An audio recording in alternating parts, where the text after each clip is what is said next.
இந்த நாகரிக உலகத்துல அன்றைக்கு வீட்டுக்குள்ளே பூத்து வச்சிருந்த பெண்கள் இன்றைக்கு சபை நிறைய உட்கார்ந்து இருக்கின்றார்கள். இதுவே ஒரு வளர்ச்சி இல்லையா?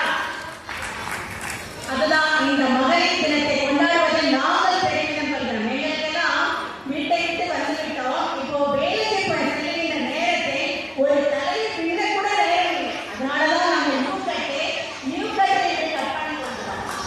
அப்படிப்பட்ட பெண்கள் தான் இங்க வந்து, அதாவது ஒரு பிள்ளையை வளர்ப்பதில் கூட எவ்வளவு நாகரிகமாக இருக்கிறார்கள் என்றால், ஒரு வீட்டுல ஒரு பையன்கிட்ட வந்து அந்த தெருவில் இருக்க அம்மா கூணி இருக்காங்களா அப்படின்னு வந்து கேட்பான். அந்த பையன் சொல்லுவான், இங்க யாருமே கூணிலே இல்லை அப்படின்னு. மறுபடியும் இன்னொரு அம்மா வந்து கூணி இருக்காங்களா அப்படின்னு கேட்பான். இங்க யாருமே கூணிலே இல்லை அப்படின்னு அவன் சொல்லி அனுப்பிடுவான். கொஞ்ச நேரம் கழிச்சு அவங்க அம்மா வெளியில போயிட்டு வீட்டுக்குள்ள வருவாங்க. அப்ப வந்து அவன் சொல்லுவான், இந்த மாதிரி இந்த வீட்டில் இருக்க எங்க அக்கா கூணி இருக்காங்களான்னு கேட்டாங்கம்மா அப்படின்னு. உடனே அந்த அம்மா அந்த பையனை பக்கத்துல கூப்பிட்டு, என் முதுகுல கூணி இருக்கு, இதனால வரை நீ பார்த்தது இல்லையாப்பா அப்படின்னு கேட்பாங்க. அதுக்கு அவங்க அம்மாவை கட்டி அணைச்சி சொல்லுவான், அம்மா எனக்கு அம்மாவா தான் தெரிஞ்சதே தவிர உங்க முதுகுல இருக்க கூண் தெரியவில்லை அப்படின்னு சொல்லுவான்.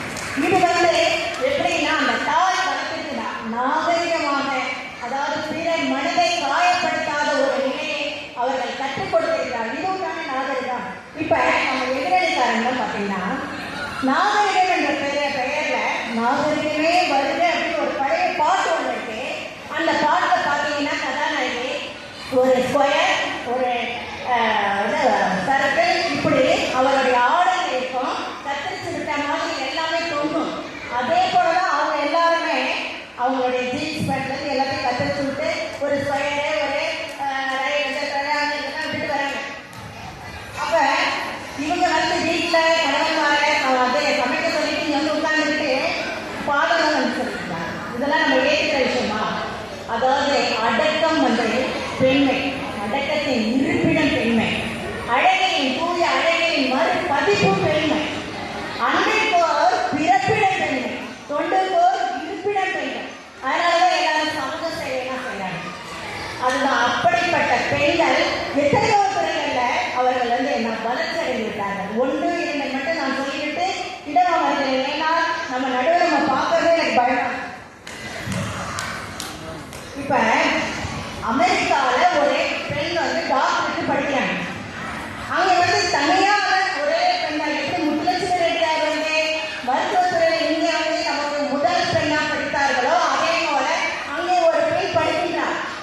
ஆனால் அவர்களை பெண் என்று ஒதுக்குகிறார்கள்.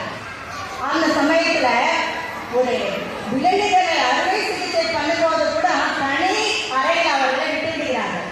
ரொம்ப மனம் வருந்தி வெறுத்து அந்த மாதிரி எப்படியோ ஒரு வகையா அவர்கள் வந்து அந்த பட்டத்தை, டாக்டர் பட்டத்தை முடிச்சுட்டு வந்துடுறாங்க. அதற்கு பிறகு இத்தாலியில 50 ஏழ்மை குடும்பத்தில் இருக்கிற பிள்ளைகளை எடுத்து வைத்து கண்காணிப்பாளராக அவர்கள் இருக்கிறார்கள். அப்போது அவர்கள் அந்த குழந்தைகளை திட்டக்கூடாது, அடிக்கக்கூடாது, அவர்கள் மகிழ்ச்சியாக படிக்க வேண்டும் என்ற காரணத்தை சிந்தித்து மாண்டிசோரி என்ற கல்வி முறை அவர்கள் வந்து கண்டுபிடித்தார்கள். இது வந்து எதனால? அவர்களுடைய பெண்ணுன்ற ஞானம் தான், அவர்களுடைய படித்து வந்த சிந்தனை ஆற்றல் தான். இந்த மாண்டிசோரி கல்வி முறையானது 110 நாடுகள்ல 22,000 பள்ளிகளில் இன்றைக்கு நடைமுறைப்படுத்தப்பட்டு வருகிறது. பெண்ணுக்குள் ஞானத்தை வைத்தான் புவி பேரி வளர்த்திடும் மீசன் மண்ணுக்குள் சில மூட அதை அறிவை என்ன கெடுத்தார். 2 கல்வியில் ஒன்றை விட்டு காட்சி கொடுத்துக்கலாமோ? பெண்மை அறிவை வளர்த்தால் பேதமை அற்றிருப்பானே பாரதி சொன்னார்.